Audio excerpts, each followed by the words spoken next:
చెప్పండి ఇది రైటా wrong I may be wrong ఎస్సీలు బీసీల మంత్రుల మధ్య గొడవలు పెట్టి రెడ్డి మంత్రులు వాళ్ళ పనులు కాని చేసుకుంటున్నారంటున్నారు. కులాలు ఏముంటాయి సార్ ఇంత స్టేజ్కి వచ్చినాక రాజకీయాల్లో కులం లేకుండా రాజకీయం ఎలా ఉంటుంది? కులాలను చూసే కదా ఇచ్చుకుంటుంది మొత్తం పదవులు. కులాభిమానం ఉండాలి. ఉదాహరణ చెప్తున్నా, కులాభిమానంకి సంబంధించిన ఇష్యూ లేదు.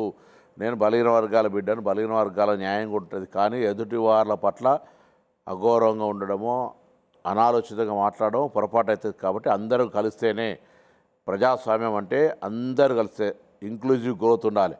అందరి కలయిక ఉంటేనే రాజకీయం. అది కాంగ్రెస్ పార్టీ మాకు నేర్పిన విధానం. మీకు గొడవలు పెట్టి పని చేసుకోవాల్సిన వాళ్ళు చేసేసుకుంటున్నారు. ఇది మీకు అర్థమవుతుంది? అట్లా ఇప్పుడు అట్లా అనుకుంటే మనం చూస్తే మాకైతే నేను ప్రత్యక్షంగా అందులో ఎప్పుడు ఇంటర్ఫియరెన్స్ కాలేదు, నాకు తెలియదు. కానీ ఈ రోజుకి పొన్నం ప్రభాకర్ని సీట్లోంచి దిప్పేసి సీట్లో ఎక్కాలని చెప్పి మహేష్ గౌడ్ రెడీగా ఉన్నారంట. రెడీ చేసుకో రెడీ. నిజమేనా? ఇప్పుడు నేను పార్టీ కార్యకర్తను. ప్రభుత్వం పార్టీ ఏ నిర్ణయం చేస్తే దానికి అది ఉంటుంది. దాంట్లో మీ సీటు కోసం మహేష్ గౌడ్, ఆది శ్రీనివాస్ చాలా మంది బీసీలు పోటీ పడి రెడీగా ఉన్నారు. మనం ఎప్పుడు పక్క జరిగితే కనుక వచ్చి కుర్చీలో కూర్చుందామని ఆ రూపంలోనే అడ్లూరు లక్ష్మణ్, ఇంకో కొండా సురేఖ రూపంలోనూ ఇట్లా రకరకాల రూపంలో ఇష్యూలన్నీ మీ చుట్టూ తిరుగుతారు. నేను కాంగ్రెస్ వ్యక్తిని, కాంగ్రెస్ కుటుంబ సభ్యుడిగా పార్టీ నిర్ణయాన్ని కట్టుబడినోడిని. దాంట్లో ఎవరో ఆశపడితే వాళ్ళు తప్పేట్లయితుంది. ఆశపడని అండి.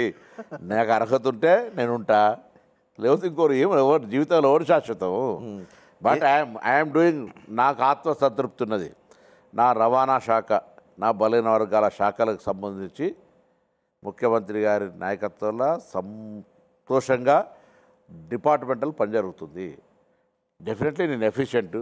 Floor of the house assembly కావచ్చు, పార్టీ పరంగా మంత్రిగా, ప్రభుత్వ పక్షాన బయట కూడా కావచ్చు. నాకు సంబంధించి నేను కొంత ప్రొయాక్టివ్ కాబట్టి నాకు సేమ్ అంతే స్థాయిలో అపోజ్ చేసే వాళ్ళు కూడా ఉంటారు.